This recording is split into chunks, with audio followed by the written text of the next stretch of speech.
Hello everyone, thank you very much for popping by. It's good of you to come along. Welcome to the new subscribers. Notice there's been quite a few, it's much appreciated, and as always thanks for all your comments. Really enjoy seeing them.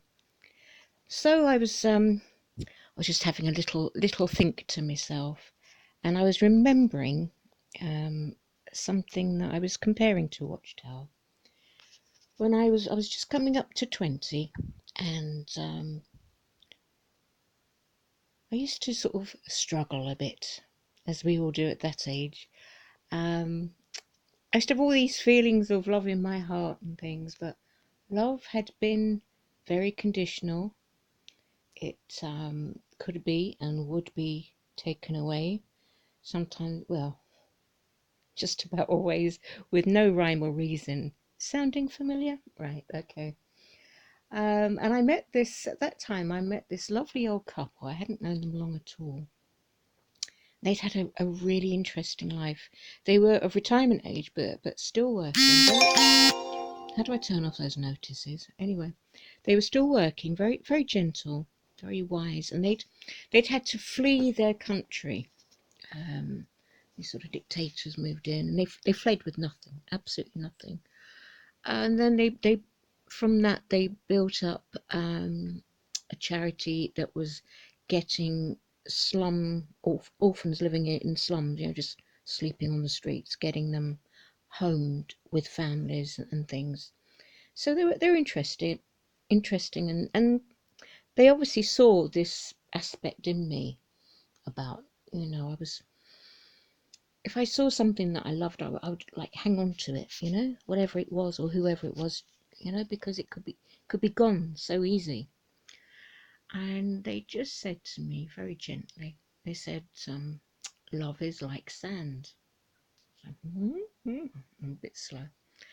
And they said, well, if you're holding sand, said, imagine you've got sand and you're holding it in your hand, okay? And they said, if you hold that sand tight, it creates gaps in your fingers. You can't seal it in. You can't seal it in, and it will run out of those gaps in your fingers.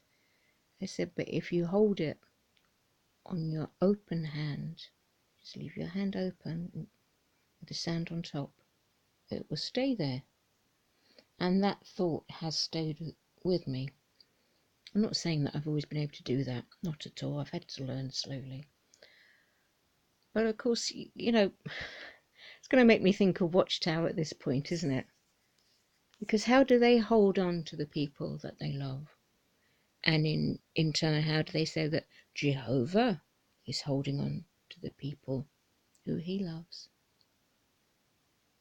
I see it as a closed fist. How do you see it? It's a closed tight fist, and it's not a fist of protection. If I find, or I did find in the spring, I found the cat decided to bring in two tiny fledglings, really small fledglings, and they were still alive. And you don't grab a fledgling, you don't grab it in a fist to protect it from your cat. You really don't. You're very gentle. You keep open, and so you can protect without being. I mean, that would have just crushed them, of course. I'm wandering off a bit, but they do. They just hold on. It's not open, and why would why would God be like that? Why would this supreme being, whose surely the main quality of the supreme being is love? That's the energy, that's the force, that's the purpose, that's the being, that's the radiating out. So why would that come down? Why would that radiate out gently and openly and healingly to then grasp your little fledgling souls, your tender, gentle fledgling souls? Why would it grasp and grasp so tight and call that love? No, no, no. So that's my little wimpy analogy. But it's sad.